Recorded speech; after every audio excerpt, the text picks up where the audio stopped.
The dust in the abandoned compound hung like suspended ash, unmoving, as if the air itself was holding its breath. And so was everyone else. At the center of that suffocating stillness stood Lieutenant Mara Hale, the SEAL sniper they whispered about, the one known for her silent hands and unshakable calm. But this time, even she felt her pulse war against her ribs as she raised a matte black crossbow slung across her shoulder, the one fitted with explosive bolts. The hostage takers froze when they saw it. One muttered a prayer, another flinched as though the sight alone might shatter the earth beneath them. And Mara, she wasn't sure she could pull the trigger without losing a part of herself she wasn't ready to sacrifice.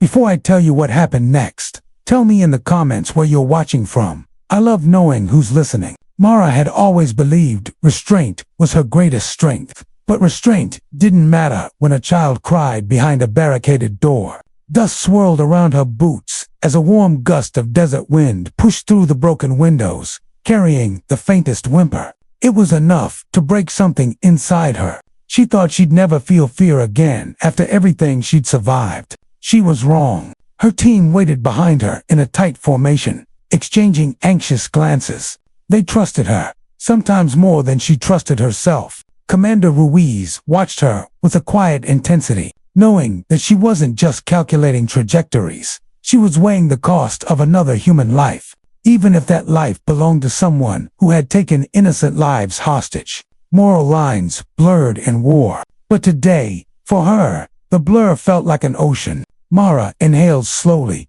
tasting grit on her tongue. Her fingers trembled, not from fear of failure, but from fear of choosing wrong. Outside, the murmurs of villagers formed a trembling chorus. They were gathered behind a crumbling stone wall, eyes wide, breaths shallow, as if watching her could somehow shift the fate of the child inside. Every instinct in her urged her to move, to strike, to end this. But another voice whispered from deep within, the voice of her older brother, the one she lost in a mission that should have been simple. Sometimes doing the right thing didn't feel like victory at all. She steadied the crossbow. The cold metal grounded her. She whispered a silent apology. To whom? She wasn't sure. Maybe to herself. Maybe to the men who'd chosen the wrong path. Maybe to the world for what she was about to do.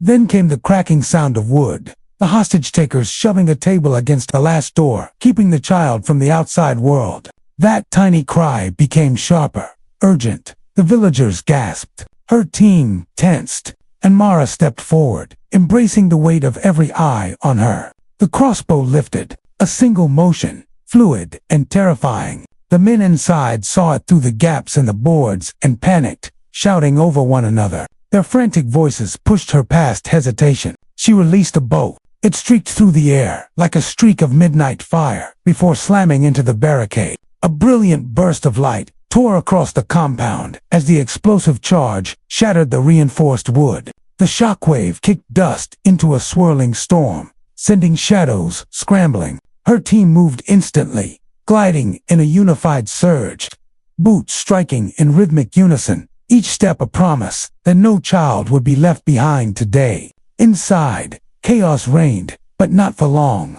Mara's team overwhelmed the hostage-takers with precision, their movements carving through the fray like a tide reclaiming the shoreline. Ruiz carried the trembling child out in his arms, and the villagers erupted into grateful sobs. Some whispered her name with awe, others simply stared, stunned by how a single act of courage had torn open a path to freedom. But Mara felt none of the praise. She knelt quietly, hands clasped, staring at the broken wood and smoldering debris. She wondered whether saving a life always required breaking another piece of herself. Ruiz placed a steady hand on her shoulder. "You did what was right," he murmured. She didn't answer, but she stood, breathed, and let the weight settle, not as a burden, but as a responsibility she chose each day. Because courage isn't loud, it's the whisper that refuses to disappear when the world needs it most.